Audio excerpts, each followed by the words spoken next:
the church, Our Lady, heaven counts on you.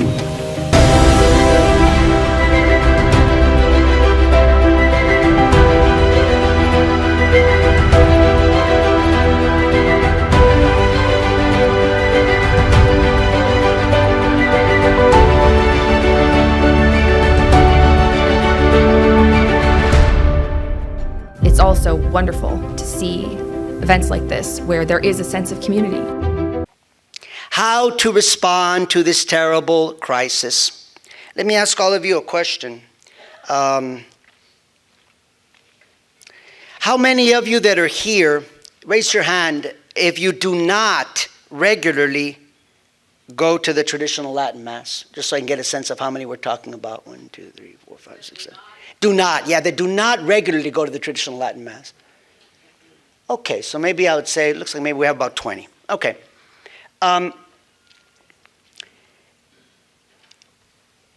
To those of you that do not regularly go to the traditional Latin Mass, I'd like to just plant, hopefully, a seed. Certainly, I would encourage you to think about it and pray about it. But one of the things that you can do to respond to this terrible crisis, because again, remember what we've been saying in terms of Light from Fatima, a great apostasy that begins from the top. That is an attack on Catholic doctrine, an attack on Catholic worship. Remember particularly an attack on Catholic worship, on the way that we worship as Catholics. Pretty much the way that we worship as Catholics has always been the same, century after century after century after century. And then suddenly, and I say suddenly, but also I'm convinced, the infiltration of the devil, then suddenly there is a radical change to the way that we worship in the aftermath of the Second Vatican Council. And look, think about it also this way. It's hard to believe that we could possibly be experiencing such a terrible crisis in the Catholic Church if the very center of the church, her worship of God, if that were solid and true and authentic and pleasing to God and faithful to the worship of the Catholic Church century after century after century. The point is that one of the huge problems that has been contributing to this terrible crisis in the church is the fact that the vast majority of Catholics, easily over 90% of Catholics throughout the world, have abandoned true Catholic worship, the traditional Latin Mass. So I strongly, strongly urge you, those who are not regularly going to the traditional Latin Mass, really consider making a very serious effort to be faithful to start going exclusively to the traditional Latin Mass. I was going to say more about this, but I don't have the time. But I just want to mention to you that as I've been speaking about the light of Fatima, the culmination of the Fatima apparitions, my brother David Rodriguez also mentioned it in the basics that he was covering last night.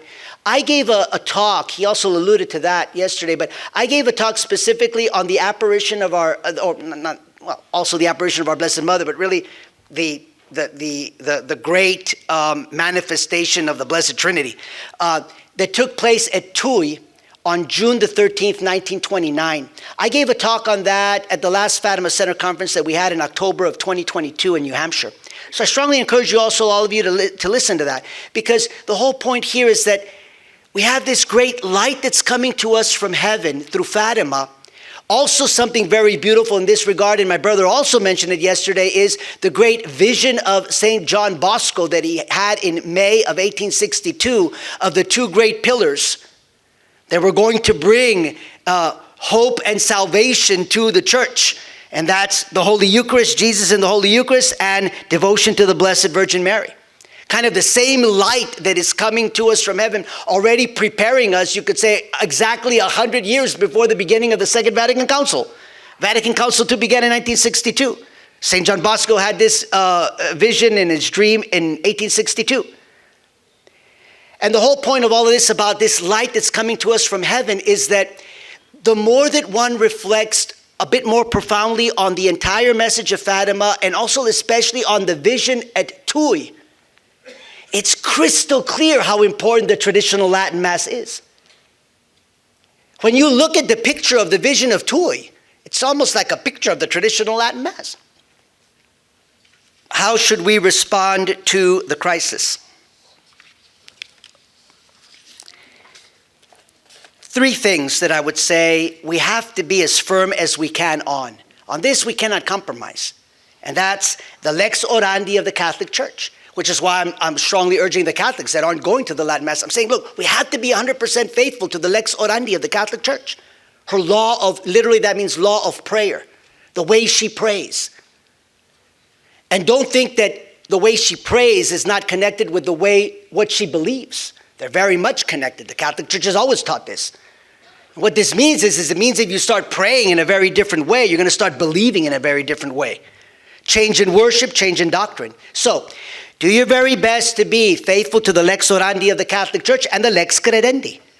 Catholic worship, true Catholic belief. And then we must realize that there is a terrible crisis afflicting the church. Really take it to heart. That's also one of the reasons why I gave you this example just from a couple of maybe within the last 2 weeks of one of the U.S. bishops. I mean, it's like, dear bishop, don't you realize you're just saying Francis this, Francis that, we don't talk about anything. Don't you realize the terrible crisis that's taking place in the church? What are the causes? So we must realize that there's a terrible crisis afflicting the church, and we also have to realize this especially. Let's not get too proud. Please. Don't leave here thinking, I go to the Latin Mass. I went to the Fatima Center Conference. I prayed my rosary. We have to realize that we are undergoing a divine chastisement because as a whole, we have turned against God and the faith. Now, I mentioned to you these things because now we move on to another category in terms of how do you respond to this crisis. Don't confuse the 2 categories because we got a lot of people confusing them. And this is why I want to briefly touch the subject of, and this applies to the rest. When I said, how many of you don't regularly go to the traditional Latin Mass? People raise their hands. Now, specifically to all the rest of you, if we kind of, let's say, for lack of a better description, if we call ourselves, let's say, traditional Catholics, we have to address the problem of the infighting among traditional Catholics. This is a disgrace. It's a disgrace.